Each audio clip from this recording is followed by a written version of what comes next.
this is Pastor Jasmine Taylor here, and today I'd like to welcome you to our 60-second sermon. We have our very own Reverend Neichelle Guidry-Jones. Thank you for joining us. Today's 60-second sermon will come to us from the Gospel of John, the 11th chapter, and I'll be reading verses 20 through 21.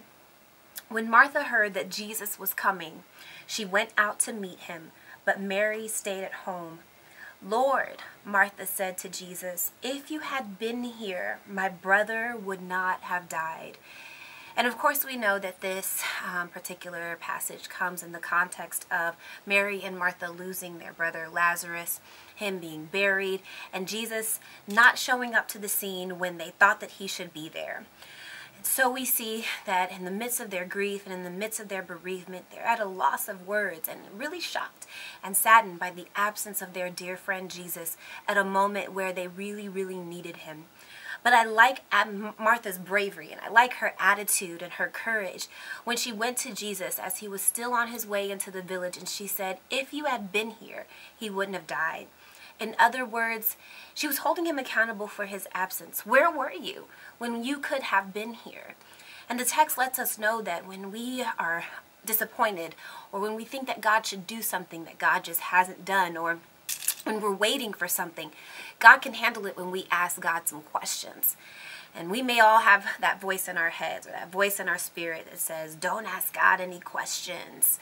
But we see even in the text, even beneath these verses, that Jesus not only answered her, not only responded directly to the question, but he performed a miracle that directly met the need that she had. And so we see that sometimes God, in the sayings of our elders, he may not come when you want him, but he always is on time. And I would also add, and he can handle our questions in the meantime. Hopefully this 60-second sermon has been a blessing to you.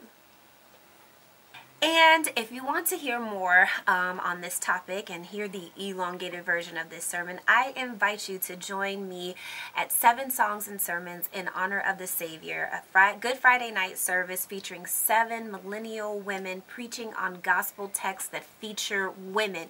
Good Friday night, April 18th, 7 p.m. at Bethany Evangelical Lutheran Church.